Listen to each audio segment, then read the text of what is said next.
ചേച്ചി ക്യാഷ് കേറിയോ? പൈസ വന്നോട്ട്. അപ്പൊ മെസ്സേജ് വന്നു നിഷ മോളുടെ അപ്പൊ നിങ്ങൾ കമന്റ് അടിച്ചു 2000 ഇട്ട് തന്നു. ഞാൻ നേരത്തെ നിങ്ങൾ പറഞ്ഞത് എനിക്ക് മനസ്സിലായില്ല. നിങ്ങൾ ചെന്നൈയിലാണല്ലേ? ചെന്നൈയിലാണ്. ഇപ്പൊ ഇവിടെ ഒരു 4-5 വർഷം ഇവിടെ തന്നെയാണ്. അപ്പൊ കുട്ടിക്ക് ഇപ്പൊ വലിയ കുഴപ്പമൊന്നുമില്ല. ഇപ്പൊ എന്താ മോന് കുഴപ്പമുണ്ട് കേട്ടോ. കാരണം അവന് ആകെപ്പാട് ട്രീറ്റ്മെന്റ് എന്ന് പറയാനായിട്ട് മെഡിസിൻ, അതൊരു മാസം മെഡിസിനാണ് 6599 രൂപകളാവും അതേപോലെ ഒരു മാസത്തേക്ക്. അതേപോലെ ഒരു ഇഞ്ചക്ഷൻ, ആ ഇഞ്ചക്ഷനിലാണ് കുഞ്ഞ് ഇത്തിരി കുറച്ചൊരു 5-6 മാസങ്ങൾ പിടിച്ചു നിൽക്കുന്ന ആ ഇഞ്ചക്ഷൻ, ടോസിമാബ് എന്ന് പറഞ്ഞ ഇഞ്ചക്ഷൻ, ആ ഒരു ഡോസ് തന്നെയായിട്ട് 10,37,000 രൂപയാവും. ഞാൻ പാലക്കാട് എവിടെയെങ്കിലും ആണെങ്കിൽ ഞാൻ സത്യം പറഞ്ഞ വന്ന് വീഡിയോ ചെയ്തിട്ടുണ്ടാവില്ല. ഈ കേരളത്തിൽ എവിടെയാ? നിങ്ങൾ ചെന്നൈയിലാണല്ലോ? ചെന്നൈയിലല്ലേ? കാരണം ഞങ്ങൾ ഇത്രയും നാളായിട്ട്, ഇത്രയും വർഷം കൊണ്ട് 5 ഡോസാണ് മോനെ എടുത്തിട്ടുള്ളത്. അതും ഈ പറയും പോലെ പലരുടെയും സഹായവും ഞങ്ങൾ പോസ്റ്റർ ഷെയർ ചെയ്തും എടുത്തിട്ടൊക്കെ തന്നെ. കാരണം ഹസ്ബൻഡിന്റെ ഒരു വരുമാനം കൊണ്ട് മാത്രം നമുക്ക് അവന്റെ ട്രീറ്റ്മെന്റിനും ഒന്നിനും നമുക്കൊന്നും ചെയ്യാൻ പറ്റില്ല. അതെ അതെ, അത് റെന്റിനാണ്. ഞങ്ങൾക്ക് സ്വന്തമായിട്ട് അങ്ങനെ വണ്ടി കാര്യങ്ങളൊന്നുമില്ല, റെന്റിനാണ് ഓടുന്നത്. അതും ഞങ്ങൾക്ക് ഡെയിലി റെന്റ് 300-400 രൂപയൊക്കെ. ചിലപ്പോ ഞങ്ങളത് ആവുന്നത് ഞങ്ങള് അവസ്ഥ കണ്ടിട്ട് ചിലപ്പോ 1-2 ആഴ്ചയിൽ 1-2 ദിവസത്തേക്ക് ഒഴിവാക്കി കൊടുക്കാൻ പറ്റിയില്ല, അല്ലെ മരുന്ന് എന്തെങ്കിലും എടുക്കുവാണെങ്കിൽ അതൊക്കെ ഒഴിവാക്കുന്നത്.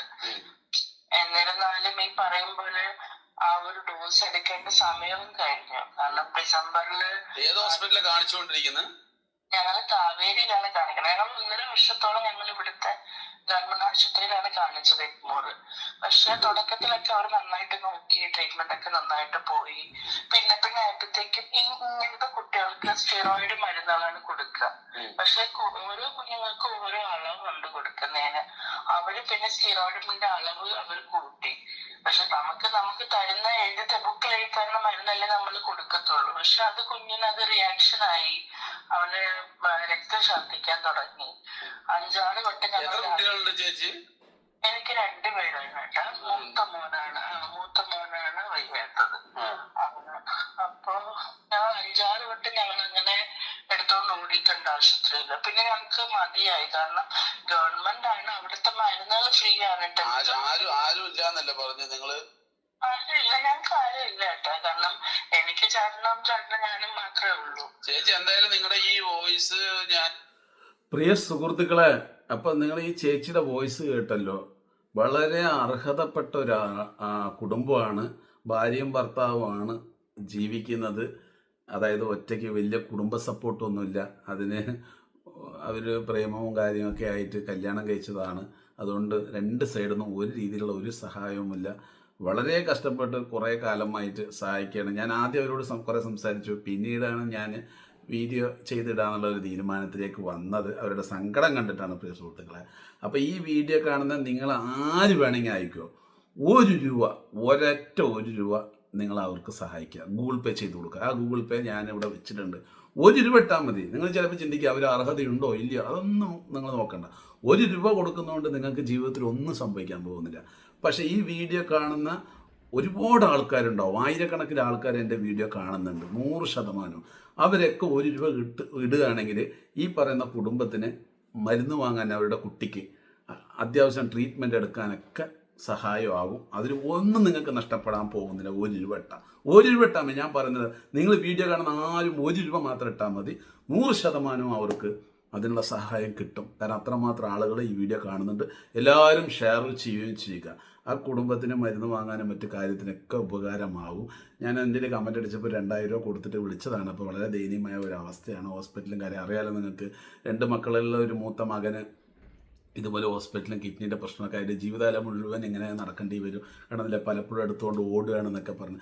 അപ്പോൾ നമ്മൾ ചിന്തിച്ച് നോക്കുക അവരുടെ ഒരു അവസ്ഥ, നമ്മളെ ഒരു അവസ്ഥ എന്തായിരിക്കും എന്നുള്ളത് ചിന്തിച്ചുകൊണ്ട് അവർക്ക് സഹായിക്കാൻ ശ്രമിക്കുക പ്രിയ സുഹൃത്തുക്കളെ. എന്നെ കൊണ്ട് കഴിയുന്ന രീതിയിൽ തീർച്ചയായിട്ടും ഞാനും സഹായിക്കും. 1 രൂപ, ഒറ്റ 1 രൂപ പ്രിയ സുഹൃത്തുക്കളെ നിങ്ങൾ കൊടുക്കാൻ ശ്രമിക്കുക. വീഡിയോ മാക്സിമം എല്ലാവരും എത്തിക്കാൻ ശ്രമിക്കുക. അപ്പോൾ അവരെ നിങ്ങൾ ആര് തന്നെ ആയാലും വിളിച്ച് ശല്യം ചെയ്യരുത്. അതെന്തുകൊണ്ടെന്ന് വെച്ച് കഴിഞ്ഞാൽ പല ആളുകളും ഈ സ്ത്രീകളുടെ നമ്പർ കിട്ടുമ്പോൾ വിളിക്കും. ഗൂഗിൾ പേ വെച്ചിട്ടുണ്ട്. അപ്പോൾ കഴിയുമെങ്കിൽ സഹായിക്കുക, അല്ലെങ്കിൽ വെറുതെ ഇരിക്കുക. ഉപദ്രവിക്കാതിരിക്കുക, അത്രേ ഉള്ളൂ, വേറെ ഒന്നുമില്ല. സോഷ്യൽ മീഡിയയിലൂടെ അവരുടെ നമ്പർ ഇങ്ങനെ കടന്ന് കളിക്കുകയല്ല. അതുകൊണ്ട് പറഞ്ഞു പോവാണ്, മാക്സിമം നിങ്ങളെ കൊണ്ട് കഴിയുന്നത് എന്തെങ്കിലും ഒരു സഹായം അവർക്ക് ചെയ്തു കൊടുക്കുക, അവരുടെ എല്ലാ പ്രശ്നങ്ങളും തീരട്ടെ.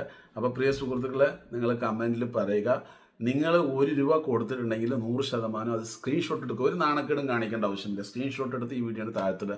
നിങ്ങൾ ഒരാൾ ആ സ്ക്രീൻഷോട്ട് ഇടുമ്പോൾ അത് കണ്ടിട്ട് 100 പേരിടും, 1000 പേരിടും, 1,00,000 ആൾക്കാരിടും. മനസ്സിലായോ? അപ്പോൾ അവർക്കതൊരു വലിയ സഹായമാകും. തീർച്ചയായിട്ടും ഈ ലോകത്ത് നമ്മൾ ജീവിക്കണമെങ്കിൽ പല കാര്യത്തിനും കാശാണ് വേണ്ടത്. അത് രോഗം വന്നാലും ശരി, ഭക്ഷണം കഴിക്കാനാണെങ്കിൽ ശരി, എന്തിനും. അപ്പോൾ ഇന്ന് അവർ അതില്ലാതെ ബുദ്ധിമുട്ടുന്ന അതിൻ്റെ പ്രയാസങ്ങൾ, അന്ന് അവർ പ്രേമിച്ച് നടന്ന ആ ഒരു കാലഘട്ടമൊക്കെ ഇന്ന് അവർക്ക് ആരും ഇല്ലാതാവുമ്പോൾ തീർച്ചയായിട്ടും അവർ അനുഭവിച്ച് ചിന്തിക്കുന്നുണ്ട്. ആ ചേച്ചി പറയുന്നുണ്ട്, ഇന്ന് എനിക്ക് ആരുമില്ല, കാരണം ഞങ്ങളിങ്ങനെ പ്രേമത്തിലായി പെട്ടതുകൊണ്ട് ഒരാളും സഹായിക്കുന്നില്ല, തിരിഞ്ഞു നോക്കുന്നില്ല. അപ്പോൾ നിങ്ങൾക്ക് അറിയാലോ, ഞാൻ പറയേണ്ട ആവശ്യമില്ല.